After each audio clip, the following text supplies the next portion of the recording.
How far can a man go to quench his thirst for madness?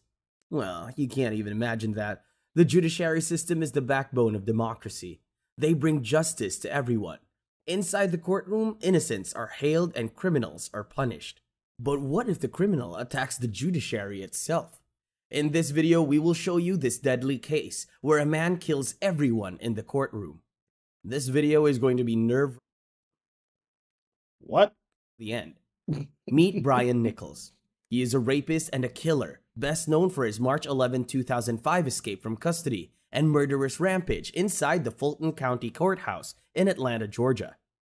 Nichols was on trial for rape when he managed to escape custody and killed the judge overseeing the case, a court reporter, a deputy of the Fulton County Sheriff, and later, an ICE special agent.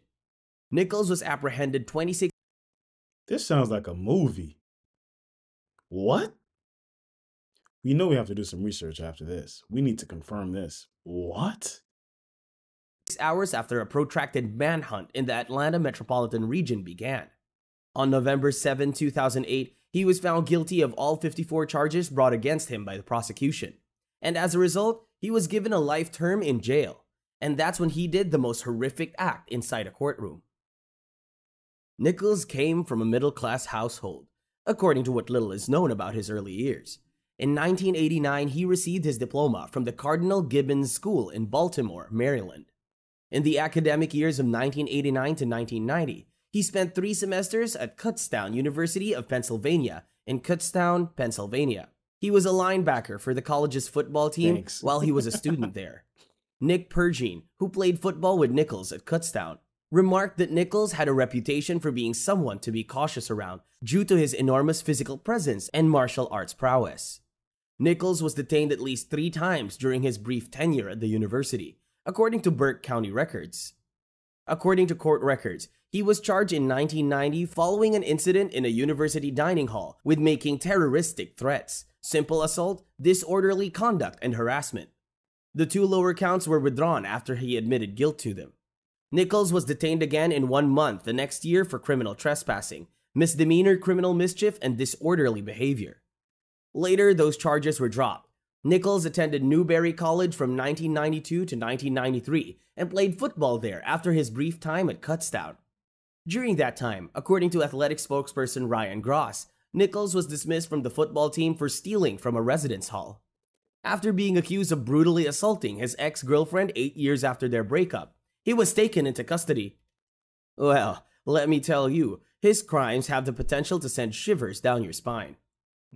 She was wrapped with duct tape and raped by Nichols after he broke into her home and learned that she was dating Chris Rowell, a minister from their church. Moreover, charges against From church? From church. Listen, it's going to sound wrong, but it's... Listen, I have a certain rule. When I watch the news and I hear some heinous crime was committed, am I the only person that, instead of judging the person off rip, I ask what happened? I'm just saying, because if I hear my wife, my girlfriend, if I hear my wife is hooking up with the minister at church, like, come on now. There's certain things you just have to say, hey, man, hey. Them included aggravated sodomy, burglary, false imprisonment, and possession of a firearm while committing a crime. As he was being brought to his retrial for the rape and other crimes, Nichols fought a sheriff's deputy when she took off his handcuffs. The 3-minute-long battle is captured on surveillance footage. Whoa. Throughout his 2 trials before Judge Barnes, the 6'1" Nichols was constantly put under the protection of the 51-year-old sheriff's deputy. They transported Nichols from a detention center in the basement of the courthouse to a holding cell on the 8th floor of the Fulton County Justice Tower when he arrived there via bus. Deputy Dulcie Thomas claimed that on the morning of the assault, she begged 3 times to send another deputy up to a holding cell with Nichols so they could change out of their jail uniforms before going to court. Nichols was turned around as a deputy unhooked the second cuff that was hanging from his wrist after releasing the first one. Then, the deputy was viciously attacked by Nichols, who then forced her into an additional unlocked cell. The deputy was hit so hard in the face by him that her feet left the ground, as seen on the security video. Deputy 6 foot something, I bet. Whoa. Hall was locked in the cell when Nichols picked up her keys from the ground. Nichols entered a different cell, changed into his street clothes, and was last seen exiting the holding cell about 1 to 2 minutes later. He armed himself with her Beretta by opening a lockbox with the keys. Again, some of these things seem so simple. I guess, hindsight. He's handcuffed. Why do you need that? I don't believe you should be transporting any prisoner with just one person, much less a 6 foot tall man with a lady. Come on now. That's just begging for some things to go down. Like, seriously. Semi-automatic pistol with a .40 cal.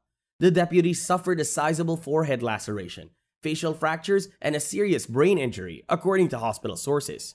Her health after the incident was described as critical, yet she lived. Due to the severity of Deputy Hall's wounds, medical professionals at Grady Memorial Hospital at first thought that she had been shot in the face. Nichols then used a sky bridge to transfer to the old courthouse, where he went inside Judge Roland W. Barnes' private quarters. Listen, these stock photos are annoying. That's all I'm going to say. David Allman, an attorney, and caseworkers Susan Christie and Gina Clark Thomas were there. When Nichols asked where Judge Barnes was, he forced them all to sit on the ground while holding them at gunpoint. The court bailiff, Sergeant Grantley White, entered the chambers and was greeted by an armed Nichols. Nichols stated not to do anything to Sarge, and he kept pointing the rifle at him. From a door behind the judge's bench, Nichols entered courtroom 8F.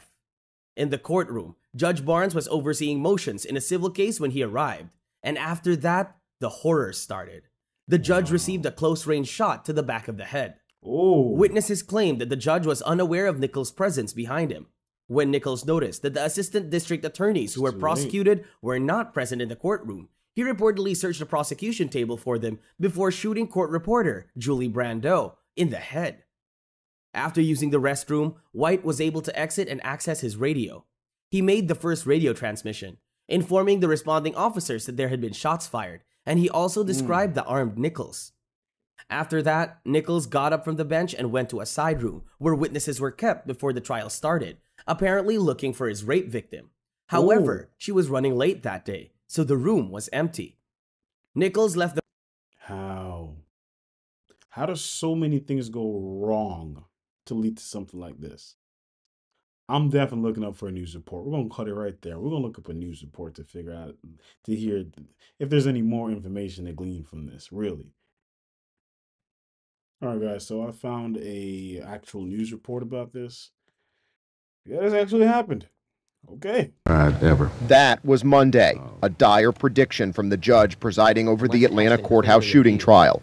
Now, after just 2 days of jury selection, the trial is again on hold, halted, because defense attorneys say they've run out of money and can't properly defend Brian Nichols. I have a hard time knowing what I know about the state of readiness and the needs that are present in this case, that we're ready to pick a jury. Nichols faces death if convicted of the shootings, which took place after he escaped from custody during a March 2005 rape trial. He's charged with killing the judge presiding over the trial, a court reporter, a deputy sheriff, and a federal agent. Without some sense, I don't think he was planning on going back to jail. That's... Whoa. How much have... Part of me thinks that it's not that, they run out of money. I think the question is, how do you defend somebody like that? They're on trial for rape, so they decided to add quadruple homicide to the mix. How do you defend somebody like that and still have a conscience and still sleep at night? Seriously, because at the end of the day, there's no doubt that he did it. There's cameras everywhere, right? There's usually cameras in the courtroom. They see you. Like, some people, man, I'm telling you. Nichols has no money to pay for his own defense. Preparing for trial has already cost the public defender's office some $1.8 million. The state of Georgia cut off funding to the defense team on July 1st. Nichols' lawyers, who plan to argue he was delusional at the time of the killings, say they can't properly represent their client without more money. in part to hire expert witnesses. I know that if this case goes forward without any additional funding, there's no. Everybody should have their day in court, but seriously, over $1 million to convict somebody who's 9 times out of 10, I could be wrong, is on camera killing multiple people. Why? Why? That sounds like at the end. That sounds like a waste of justice. That's not even justice, man.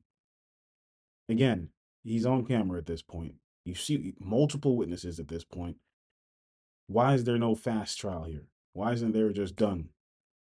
I'm not even saying to kill the man, honestly, but over $1 million on a man that took 4 other people's lives when he was on trial for. Come on now. Do better than that. Chance of a verdict, if he were to get one, standing up. Nichols' lawyers are now calling on the judge to level a contempt charge against the state agency responsible for funding the defense team. They asked the judge to halt jury selection, and he agreed. At a hearing next week, the judge will demand an explanation from state officials as to why they stopped paying the bills. That is something I never even thought about. Let me take that face off the screen. In all seriousness, though, these are the people that's walking the streets sometimes. That's why I say, you go out there in the day and, hey, you're not having a good day and you say the wrong thing to somebody. Sometimes you should just let it go because you don't know what people are on. You don't know what their day's like. Now, in the last one, the woman, apparently the witness, barely missed it because she was late. Think about that. And he didn't sit there and say, well, I'm going to end myself after. No, he's sitting here on trial. On trial. Man, guys, this was a dark one. Hopefully, this was somewhat entertaining to you. That was just crazy for me, and I came across and I said, you guys have to see this with me. Yes, I'm dragging you through my torture and my shock. Enjoy. I'll see you in the next one. All right, guys? Peace.